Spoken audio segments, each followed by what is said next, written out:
आजकल लगातार फोन और लैपटॉप पर चिपके रहने से ना एक नई महामारी फैल रही है, जिसे आम भाषा में टेक्स्ट नेक या आई हंच कहते हैं। आज के इस एक्सप्लेनर में हम बिल्कुल सीधे इसी के पीछे की बायोमैकेनिकल साइंस को डिकोड करेंगे, क्योंकि ये सिर्फ देखने में खराब लगने वाली चीज नहीं है। इसके पीछे एक पूरा विज्ञान छिपा है, जिसे समझना हम सबके लिए बेहद जरूरी है। चलिए एक बिल्कुल हैरान करने वाले फैक्ट से शुरू करते हैं।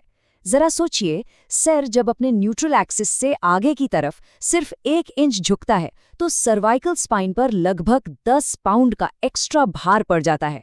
10 पाउंड? अब सोचिए कि गर्दन को स्थिर रखने वाली मसल्स को कितनी ज्यादा मेहनत करनी पड़ती होगी। यही एक्स्ट्रा लोड थकावट, टेंशन, हेडेक्स और स्पाइन के जल्दी घिसने का सबसे बड़ा कारण बनता है। तो आज के इस चर्चा का रोड मैप बिल्कुल साफ है।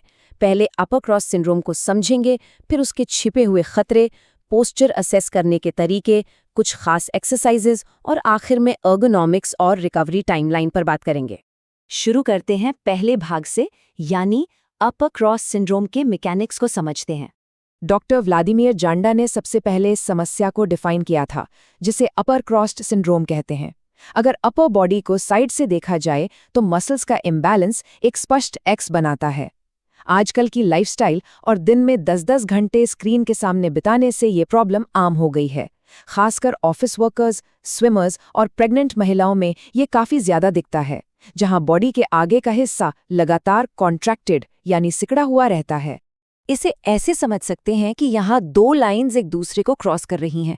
एक तरफ चेस्ट के पेक्टोरल्स और गर्दन के पिछले हिस्से के अपर ट्रेपीजियस बहुत ज्यादा टाइट और छोटे हो गए हैं, वहीं दूसरी तरफ इन्हें क्रॉस करने वाली गर्दन के आगे की मसल्स और मिड बैक की मसल्स बिल्कुल वीक और लंबी हो चुकी हैं। और पता है, यही टाइट और वीक मसल्स का एक्स कंधों को आगे और ऊपर की तरफ खींच लेता है।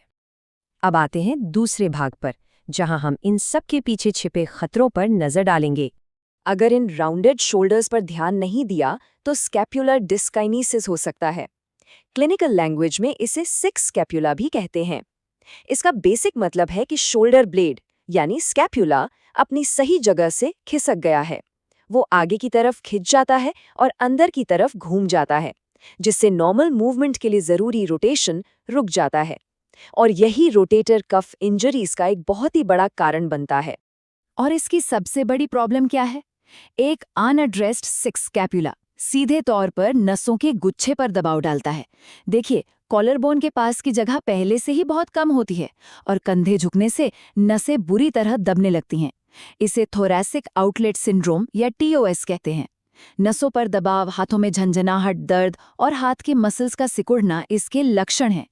ये सुनने में भले ही रेयर लगे, पर आम आबादी के लगभग 1 से 2% लोग इससे परेशान रहते हैं। चलिए तीसरे भाग की तरफ बढ़ते हैं। घर बैठे पोस्चर का आकलन कैसे किया जाए? इस आसान टेस्ट को वॉल कॉन्टैक्ट असेसमेंट कहते हैं। बस दीवार से करीब 6 इंच दूर खड़े होना है। फिर टेल बोन, शोल्डर ब्लेड्स और सर को एक साथ दीवार पर टच करने की कोशिश करनी है। अगर सर दीवार तक आसानी से नहीं पहुंच रहा, या देखने का एंगल थोड़ा ऊपर की तरफ हो रहा है, या फिर लोअर बैक में बहुत ज्यादा आर्च बन रहा है, तो ये सिवियर फॉरवर्ड हेड पोस्चर और स्टिफ बैक का बिल्कुल क्लियर सिग्नल है। एक और जरूरी टेस्ट है सुपाइन पेक्टोरल फ्लेक्सिबिलिटी टेस्ट। जमीन पर पीठ के बल लेटकर घुटने मोड़ लीजिए, फिर दोनों बाजुओं को सिर के ऊपर एक वाई आकार में रखिए और धीरे धीरे टी पोजीशन में लाइए। अगर इस दौरान कलाइयाँ या कोहनियाँ जमीन से ऊपर हवा में उठी रह जाती हैं, तो समझ लीजिए कि चेस्ट मसल्स बुरी तरह सिकुड़ चुकी हैं और उन्हें स्ट्रेच करने की सख्त ज़रूरत है। चौथा भाग, अब देखते हैं इन सब को ठीक करने के लिए टारगेटेड एक्सरसाइजेज क्या हो सकती हैं। यहाँ बायोलॉजी का एक बड़ा ही मज़ेदार कानून काम करता है, जिसे रेसिप्रोकल इनहिबिशन कहते हैं। सच बताऊं तो ये किसी बायोहैक से कम नहीं है। जब जॉइंट के एक तरफ की मसल एक्टिवेट होती है तो दिमाग दूसरी तरफ वाली मसल को खुद ब खुद रिलैक्स होने का सिग्नल भेज देता है। मतलब बैक एक्सरसाइजेस के टाइम कंधों को बाहर की तरफ रोटेट करने से टाइट चेस्ट मसल्स अपने आप रिलैक्स होने लगती हैं। पोस्चर ठीक करने की असली चाबी यही है। पोस्चर को ठीक करने के लिए कुछ खास एक्सरसाइजेज हैं। फोम रोलर पर थोरासिक एक्सटेंशन बैक की स्टिफनेस खोलता है, जबकि डोरवे स्ट्रेच टाइट चेस्ट को लंबा करता है। और इसके बाद आती है scapular wall slides, prone raises और चिन टक्स, जो पीछे की मसल्स को स्ट्रॉन्ग बनाती हैं। सबसे ज्यादा जरूरी है कि स्कैपुला को वापस सही जगह लाने वाली मसल्स को आइसोलेट करके ट्रेन किया जाए। पुशअप प्लस एक्सरसाइज करते वक्त एक छोटी सी टेक्निक बहुत बड़ा डिफरेंस लाती है। ट्राइसेप्स को आर्मपिट्स की तरफ ट्विस्ट करें। ये टेक्निक एक्चुअली शोल्डर जॉइंट्स को एक ऐसी पोजीशन में लॉक कर देती है जहां tight chest muscles over compensate नहीं कर पाती। रिजल्ट, पूरा लोड सिर्फ उन्हीं मसल्स पर आता है जो स्कैपुला को स्टेबल रखने के लिए बनी है। और अब 5वां और आखिरी भाग, एर्गोनॉमिक्स, नींद और कितना वक्त लगेगा इस सब में। देखिए, दिन भर की एक्सरसाइज और मेहनत बेकार हो सकती है अगर सोने का तरीका गलत हो। पीठ के बल सोना पॉस्चर के लिए सबसे बेहतर है, क्योंकि इससे कंधे न्यूट्रल और चेस्ट ओपन रहती है। लेकिन पेट के बल सोना, ये पूरी तरह से अवॉइड करना चाहिए। ये गर्दन को मोड़ता है और कंधों को आगे की तरफ गिरा देता है, जो दिन भर की प्रोग्रेस पर पानी फेर देता है। अब आते हैं सबसे बड़े सवाल पर, ठीक होने में वक्त कितना लगेगा। क्लिनिकल रिकवरी के 4 फेजेस होते हैं।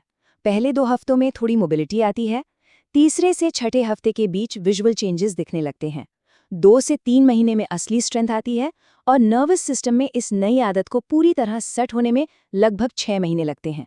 तो थोड़ा पेशेंस और कंसिस्टेंसी दोनों जरूरी हैं।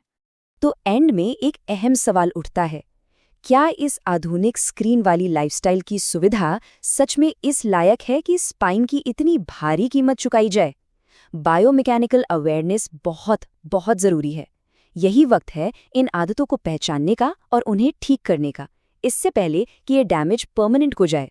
थोड़ी सी नॉलेज और थोड़े से डिसिप्लिन के साथ आज ही अपने पोस्चर को बिल्कुल नए सिरे से रीसेट किया जा सकता है।